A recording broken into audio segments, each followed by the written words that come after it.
Sir, நேத்து அண்டா அவர்கள் ரொம்ப பெரிய அளவுல வாங்கி கெட்டிக்கொண்டார் அப்படிங்கிறது நம்ம எல்லாருக்குமே தெரியும். எல்லாருக்குமேனா எல்லாருமே வச்சு கழுவி ஊத்திட்டாங்க. Zomato ஒரு ஆர்டர் பாய் வராரு. அந்த பையன் வந்து டெலிவரி பண்ணும்போது, அந்த பையன்ட்ட அண்டா என்ன சொல்லியிருக்காருன்னா, "நீலாம் டெலிவரி பண்ற. இந்த டெலிவரி பண்றதுக்கெல்லாம் காரணம் யார் தெரியுமா? திமுக தான்" அப்படின்னு சொல்லியிருக்காங்க. நேத்து ஒரு மீன் கடை அம்மாட்ட போய், "நீலாம் மீன் வித்துட்டு இருக்கம்மா. இந்த மீன் இங்க வர்றதுக்கு காரணம் என்ன தெரியுமா? கருணாநிதி, திமுக தான். அவங்களுக்கு நீ நன்றி சொல்லணும்" அப்படின்னு சொல்லியிருக்காராம். நேரா போய் அடுத்ததா பீச்ல சுண்டல் விக்கிறவன்ட்ட போயிட்டு, "எப்பா இந்த சுண்டல் விக்கிற பத்தியா? இந்த சுண்டல் எங்கேருந்து வந்துச்சு தெரியுமா?" அப்படின்னு சொல்லியிருக்காரு. பெட்ரோல் பங்க்ல போய் பெட்ரோல் இங்க வர்றதுக்கு காரணம் என்ன தெரியுமா? அதுக்கும் காரணம் கருணாநிதி தான் அப்படின்னு சொல்லியிருக்காரு. இப்படின்னு சொல்லி பலவிதமான ட்ரோல்ஸ நம்மளால பார்க்க முடிந்தது. சத்தியமா சொல்றேங்க, வயிறெறிஞ்சு சொல்றேன், நீங்களாம் நல்லா இருக்க மாட்டீங்களா? சோ திமுகக்கு பெரிய அளவு பின்னடைவை ஏற்படுத்தி இருக்கிறது செந்தில்வேல் அவர்களுடைய இந்த ஸ்பீச். இது சாதாரண விஷயம் கிடையாது. இதே மாதிரி ஏகப்பட்ட இடத்துல திமுகக்கு பெரிய அளவுல ஜர்க்க கொடுக்கறதே இந்த மாதிரி திமுக ஆதரவு பத்திரிகையாளர், திமுக ஆதரவு யூடியூபர்ஸ் இப்படிங்கிறவங்க தான். இந்த லிஸ்ட்ல செந்தில்வேல் அண்டா அவர்கள் மட்டும் கிடையாது. அண்ணே சிவசகாப்தம் அண்ணே, நீ அண்ணே, ஜேம்ஸ் வசந்தன் யூ அப்படின்னு சொல்ற அளவுக்கு இருக்கு. அது என்ன அப்படின்னு சொல்லி இந்த ஒரு பதிவுல பார்த்துடலாம். இது ஆழமான அரசியல் சதுரங்கம்.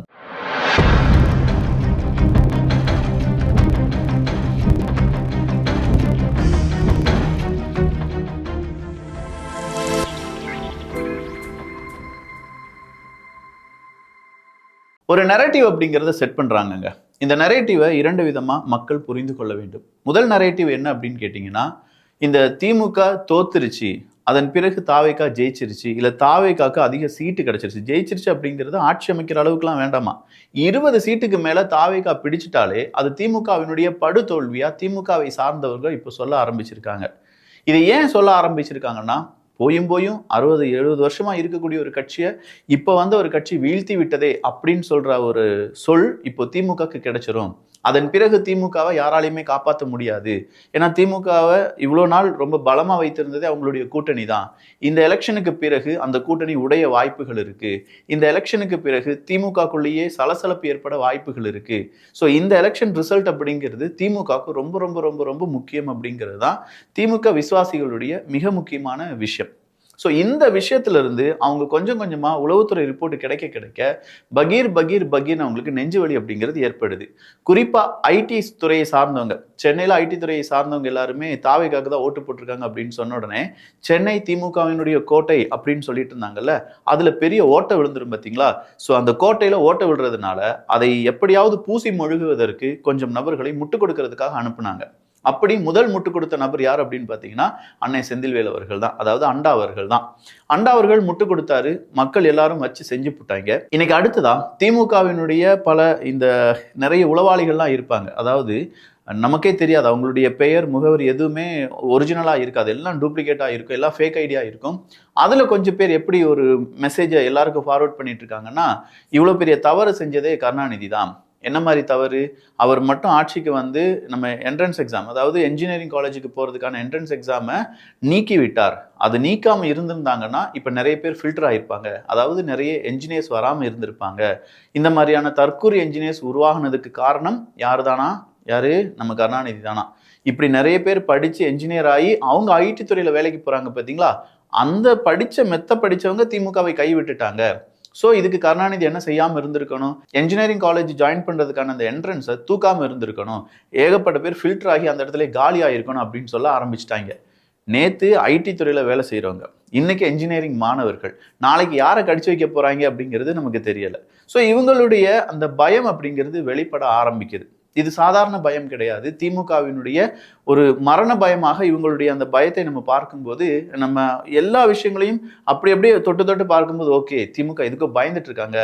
ஸோ திமுக பயப்படுது அப்படிங்கிறத அவங்களுடைய எக்கோசிஸ்டம் வழியாக நம்மளால பார்க்க முடியும். அப்போ திமுகவை சார்ந்த பத்திரிகையாளர்கள், அண்டாக்கள், இந்த ஜீவ சகாப்தம் அப்படிங்கிற ஒருத்தர் வந்துட்டு அவரை வந்து வாங்க போங்கன்னு சொல்றதுல எனக்கு எந்த ஆட்சேபனையும் இல்ல எனக்கு அதுல உடன்பாடு கிடையாது, கேவலமா திட்டணும்னு தான் தோணுது, குடும்பமே இருக்கக்கூடாது, குடும்பம் அப்படிங்கிற ஸ்ட்ரக்சர் தான் சாதியை வளர்க்கிறது அப்படின்னு சொன்ன ஒருத்தர் தான் இந்த சீவ சகாப்தம் அப்படிங்கிறவரு.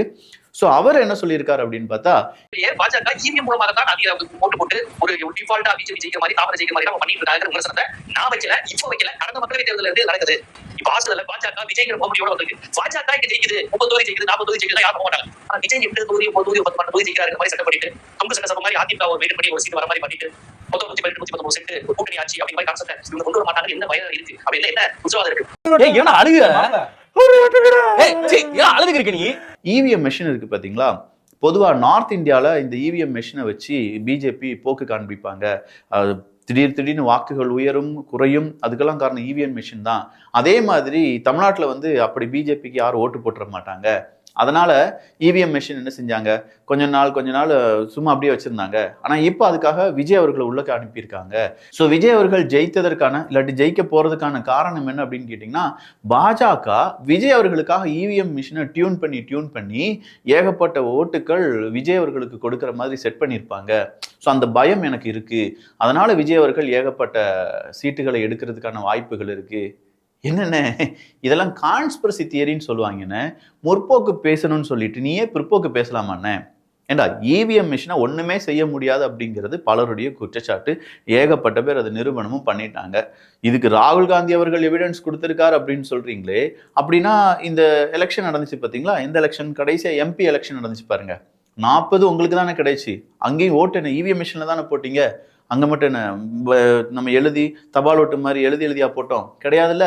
அந்த நேரம் திமுக 40 எம்பியும் கிடைச்சாங்க, அங்கேயும் பாஜக தேர்தல் நின்னாங்களா இல்லையா, அதிமுக தேர்தல் நின்னாங்களா இல்லையா, அட்லீஸ்ட் ஒரு எம்பி 2 எம்பியாவது அவங்க கொண்டு வந்திருக்கலாம்ல. அப்படி இவிஎம் மிஷினை வச்சு பாஜக மிகப்பெரிய தில்லாலங்கடி வேலையை செய்கிறது என்று சீவ சகாப்தம் மாதிரியான அறிவாளிகள் சொல்லும்போது, இந்த அறிவாளிகள் ஏன் கொஞ்சம் நாட்களுக்கு முன்னாடி நடந்த இந்த நாடாளுமன்ற தேர்தலை பெருசா சொல்லவே மாட்டேங்காங்க? ஏன்னா 40 நமதே, 40 எம்பி அவங்களுக்கு கிடைச்சிட்டாங்க, அதனால அதை பத்தி நாங்க பேச மாட்டோம், இவிஎம் மிஷின் நாங்க குத்தம் சொல்ல மாட்டோம். 40 எப்பாவது ஒரு தடவை ஒரு 20 10 ஆயிருந்துச்சுன்னா இவிஎம் தாண்டா காரணம் அப்படின்னு சொல்லி ஒரே போடா போட்டிருப்பாங்க. ஒருவேளை 40ல் 10 கூட அவங்களுக்கு கிடைக்காம போயிருந்துச்சுன்னு வச்சுக்கோங்களேன், சனாதானம் தாண்டா காரணம், ஆர்எஸ்எஸ் தாண்டா காரணம் அப்படின்னு சொல்லி மறுபடியும் ஒரு உருட்டி இருப்பாங்க. ஸோ உருட்டுறதுக்குன்னு இவனுங்க ஆப்ஷன்ஸ் அப்படிங்கிறத தேடி வைக்கிறாங்க. முதல் ஆப்ஷன் என்ன எடுத்தாங்க அப்படின்னு பார்த்தீங்கன்னா, குழந்தைகள் வந்து பெரிய அளவில் விஜய் அவர்களுக்காக ஓட்டு கேட்டாங்க, ஸோ விஜய் அவர்கள் மீது நீங்கள் என்ன செய்யணும், வழக்குகள் தொடர வேண்டும், குழந்தைகளை மேனிப்புலேட் பண்ணிட்டாரு, குழந்தைகள் ரொம்ப அடம் பிடிக்கிறாங்க அப்படின்னு சொல்லி ஒரு நரேட்டிவை செட் பண்ணாங்க.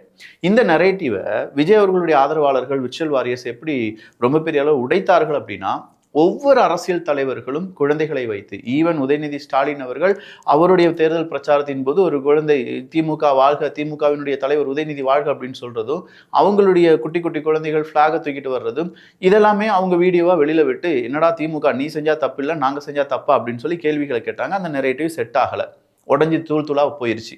அடுத்ததா ஒரு நரேட்டிவை செட் பண்ணாங்க, விஜய் அவர்களுக்கு வந்து ஏகப்பட்ட கள்ள ஓட்டுகள் கிடைக்க வாய்ப்புகள் இருக்கு அப்படின்னு சொல்லி. கடைசியா பார்த்தா திமுக காரங்க தான் ஏகப்பட்ட இடத்துல கள்ள ஓட்டு போட்டு மாட்டிக்கிட்டாங்க. அதுக்கான வீடியோ, அதுக்கான நியூஸ், இது எல்லாமே நம்மகிட்ட சர்வசாதாரணமாக புழக்கத்தில் வந்தது. விர்ச்சுவல் வாரியர்ஸ் வச்சு செஞ்சு போட்டாங்க. இரண்டாவது அவங்க சொன்ன அந்த செஞ்ச விஷயங்கள் தோல்வி அடைஞ்சிருச்சு. மூணாவதா இவங்க எப்படி இந்த நரேட்டிவை செட் பண்ணாங்க அப்படின்னு பார்த்தா, ஐடி செக்டார்ஸ்ல வேலை செஞ்சவங்க எல்லாரும் விஜய் அவர்களுக்கு ஓட்டு போட்டுட்டாங்க, படித்தவர்கள் எல்லாரும் விஜய் அவர்களுக்கு ஓட்டு போட்டாங்க. இதெல்லாம் எப்படி சொல்றாங்கன்னா, படித்த முட்டாள்கள் அப்படின்னு சொல்றாங்க.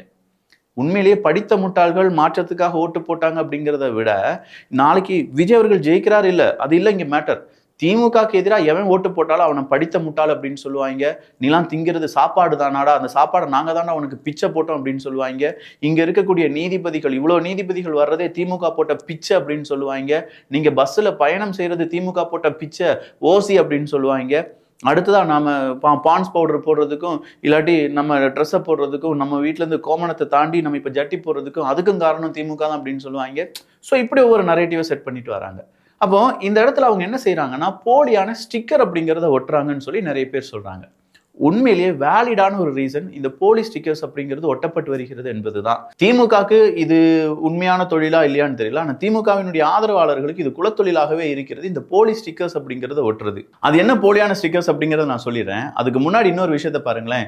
திமுகக்கு ஓட்டு போடல அப்படின்னு சொல்லி கொஞ்சம் விஷயங்கள் தெரிஞ்சிருச்சு. அதனால கிருஷ்ணகிரி அருகே குடிநீர் தொட்டியை உடைத்து குழாய்களை சேதப்படுத்திய முன்னாள் ஊராட்சி மன்ற தலைவர், ஏன்னா சோஷியல் மீடியாவில் விஜய் அவர்கள் ஜெயிக்க போறாரு, அவங்களுக்கான ஓட்டுகள் இங்கே கணிசமாக கிடைச்சிருக்குன்னு சொன்னோன்னே, எனக்கு ஓட்டு போடாம திமுக ஓட்டு போடாம நீ எப்போ தாவேக்கா ஓட்டு போடலாம் அப்படின்னு சொல்லி அங்கே இருக்கக்கூடிய குடிநீர் தொட்டியை உடைச்சிருக்கான். மலத்தை குடிநீர் தொட்டியில் மலம் கலந்தது உங்க ஆட்சியில தான். இப்போ அதே குடிநீர் தொட்டியை இங்க பாருங்க, நீ விஜய் அவர்களுக்கு ஓட்டு போட்டுட்டா இல்ல திமுக ஓட்டு போடல அப்படின்னு சொல்லி உடைக்கிறார்கள். இதை பத்தி எவனாவது பேசினானா? ஜேம்ஸ் வசந்தனின் கார் கண்ணாடி உடைக்கப்பட்டது. யார் இந்த ஜேம்ஸ் வசந்தன் அப்படின்னு கேட்டீங்கன்னா, அவர் வேற யாருமே கிடையாது. பெரிய யோக்கிய மாதிரி பேசுவாரு, ஆனா அவர் யோக்கிய சிகாமணிலாம் கிடையாது. அவருடைய வண்டவாளம் என்ன அப்படிங்கிறத 2-3 பேர் உண்மையிலேயே ஓப்பனாவே சில மேடைகள்ல பதிவு பண்ணியிருக்காங்க. அவரை பொறுத்த வரைக்கும் அவருக்கு இப்போ ஒரு அசைன்மெண்ட் கொடுக்கப்பட்டிருக்கிறது. தாவேக்காக்கு யாரெல்லாம் ஓட்டு போட்டாங்களோ அவங்கலாம் தற்குறிகள், அரசியல் ஞானம் அற்றவர்கள், அரசியல் சூனியமானவர்கள், அவங்களுக்கு எதிர்காலத்தை பற்றி எந்த சிந்தனையும் கிடையாது. ஸோ இப்போ ஐடி செக்டரில் படித்தவங்கலாம் தாவேக்காக்கு ஓட்டு போட்டாங்க அப்படின்னு சொல்லி இதே திமுகவினுடைய ஒரு வாயான அண்டா சொல்லிச்சு.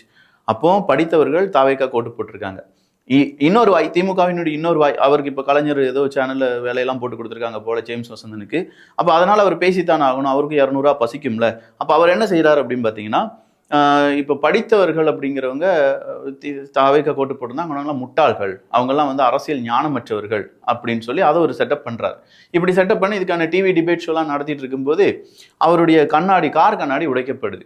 உடனடியாக இங்கே இருக்கக்கூடிய கொத்தூஸ்லாம் என்ன செய்ய ஆரம்பிச்சிட்டாங்க அப்படின்னா, கொத்தூஸ் உங்களை பற்றி தான் பேசுகிறேன், எதுவும் தெரியாமல் பேசக்கூடாதுல்ல. கொத்தூஸ்லாம் என்ன சொல்ல ஆரம்பிச்சிட்டாங்கன்னா, தாவேக்காவினுடைய தற்கொலைகள் பாருங்க, ஜேம்ஸ் வசந்தனுடைய கண்ணாடியை உடைச்சிட்டாங்க.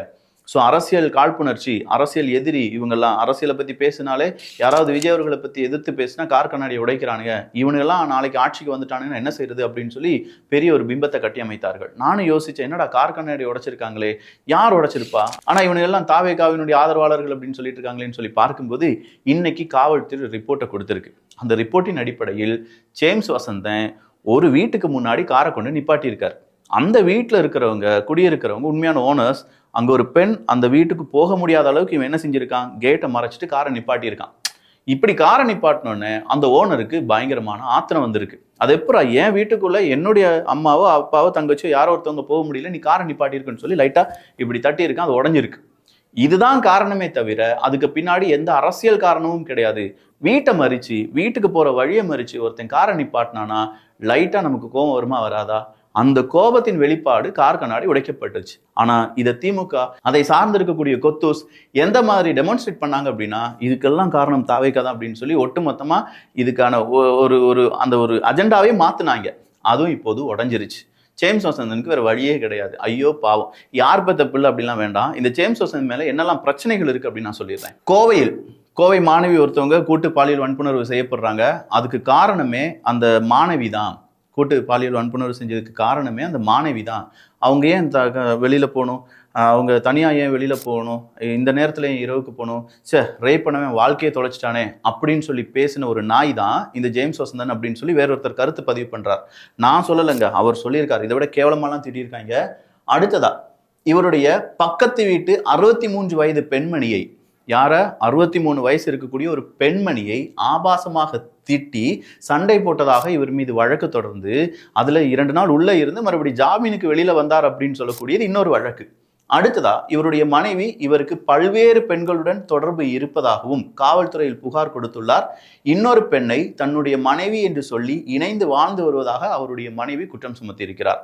இவ்வளவு அசிங்கங்களை வைத்துக் கொண்டிருக்கக்கூடிய ஜேம்ஸ் வசந்தன் இன்னைக்கு இந்த சொசைட்டிக்கு பாடம் எடுக்கிறான் பார்த்தீங்களா? இதை விட பெரிய கேவலம் வேற எதுவுமே இருக்காது. சோ இந்த பெண்கள் சார்ந்து இருக்கக்கூடிய விஷயங்கள் யார் கூட எப்படி வேணாலும் இருக்கலாம் இப்படின்னு சொல்றவன் எல்லாம் கடைசியா எங்க போய் ஐக்கியமாகறான் அப்படின்னு பார்த்தா திமுக போய் ஐக்கியமாயிடுறாங்க அப்படின்னு சொல்லக்கூடிய செய்தியை இவங்க நிறைய ஆர்டிக்கல்ல இருந்து நம்மளால இந்த கருத்துக்கள் வழியா பார்க்க முடிகிறது. ஸோ ஜேம்ஸ் வசந்தன், உங்களுடைய வாழ்க்கை இங்கே ரொம்ப சிரிச்சு சிரிப்பா இருக்கு. நீ அடுத்தவனுக்கு புத்திமதி சொல்றதை விட உனக்கு நீயே புத்திமதி சொல்லி உன்னுடைய வாழ்க்கையும் உன்னை நம்பி வந்த மனைவி, உங்க பக்கத்து வீட்டு பெண்கள், அவங்களுக்கெல்லாம் மரியாதை கொடுத்தீங்கன்னா ரொம்ப நல்லா இருக்கும் அப்படிங்கிறது தாழ்மையான வேண்டுகோள். இது மட்டும் கிடையாதப்பா, இன்னும் ஏகப்பட்ட செய்திகள் இருக்கே. இதோடு நீங்க விட்டுட்டீங்கன்னா எப்படி கண்டினியூ பண்ணலாமா? எப்படி இருந்துச்சு இந்த வீடியோ அப்படிங்கிற உங்களுடைய கருத்துக்களுடன் அடுத்த வீடியோ போடலாமா வேண்டாமான்னு சொல்லி யோசிச்சுட்டு இருக்கேன். இதுக்கு செகண்ட் பார்ட். ஸோ நல்லதை பகிர்ந்து நல்ல சமுதாயத்தை உருவாக்குவோம். நன்றி, வணக்கம். இந்த மேஜிக் ட்ரீ அப்படிங்கிறத சூப்பரான ஒரு விஷயமா நம்ம குழந்தைகள்கிட்ட கொடுக்கலாம். ஒரு ஸ்டாண்டு கொடுத்துருப்பாங்க, அது கூடவே ஒரு லிக்விடும் கொடுத்துருப்பாங்க. அந்த ட்ரீயை டெக்கரேட் பண்ணுறதற்காக 2 டெக்கரேஷன், ஒரு கிளிட்டர் பவுடரும் கொடுத்துருப்பாங்க. அந்த ஸ்டாண்டில் அந்த ட்ரீயை நிற்க வைக்கிறீங்க. நான் கொடுத்துருக்கக்கூடிய அந்த லிக்விட் இருக்குது பார்த்தீங்களா, அந்த லிக்விட் எடுத்து அந்த ட்ரீனுடைய மேல் பகுதியிலிருந்து அப்படியே கீழே ஊற்றி அந்த ஸ்டாண்டில் விழுற மாதிரி வச்சிருங்க. அடுத்த நாள் பார்க்கும்போது சும்மா பனிப்பொடியுடன் இருக்கக்கூடிய ஒரு மரத்தை நீங்கள் பார்க்கலாம். கிட்டத்தட்ட நம்ம வீட்டில் வச்சிருந்தாலும் ஒரு 3 மாதம் அப்படியே இருந்துச்சு. நீங்கள் ஆட்டாமல் அசைக்காமல் இருந்தீங்கன்னா சூப்பரான ஒரு ட்ரீ, அதுவும் பனிக்காலத்தில் இருக்கக்கூடிய ட்ரீ உங்கள் வீட்டில் இருக்கும். அதுக்கு நான் கேரண்டி. ஸோ இந்த மேஜிக் ட்ரீ ஒன்று. அடுத்ததா இந்த செராமிக் விசில் பேர்டு. இந்த மேஜிக் ட்ரீயை எனக்கு தெரிஞ்சு அமேசானில் ஒரு 200 ரூபா, 180 ரூபா, 350 ரூபாய்க்குலாம் வித்துட்டு இருக்காங்க. இந்த செராமிக் விசில் பேர்டை, சாதாரண கிளே விசில் பேர்டே 120 ரூபா, 150 ரூபா. செராமிக் அப்படிங்கிறப்ப ஒரு 150 ரூபான்னு வச்சுக்கோங்களேன். ரெண்டும் போட்டால் ஒரு 400 ரூபா வருது. ஆனால் கிட்ஸ் பெஸ்டியில் 99 ரூபா. சம்மர் ஆஃபர் 2 சேர்த்தே 99 ரூபா தான். வேணுங்கிறவங்க வாங்கிக்கோங்க. Limited stock. அரை மணி நேரத்தில் முடியுதா, 1 மணி நேரத்தில் முடியுதான்னு தெரியல. முதல்ல வாங்குறவங்களுக்கு வீட்டுக்கு வந்துடும், இல்லாதவங்களுக்கு இந்த ஆஃபர் மறுபடியும் வரப்போகிறது கிடையாது. ஸோ பை லிங்க் அப்படிங்கிறது கீழே டிஸ்கிரிப்ஷனில் இருக்குது, இல்லாட்டி ஃபர்ஸ்ட் கமெண்ட்ல இருக்குது, வாங்கிக்கோங்க.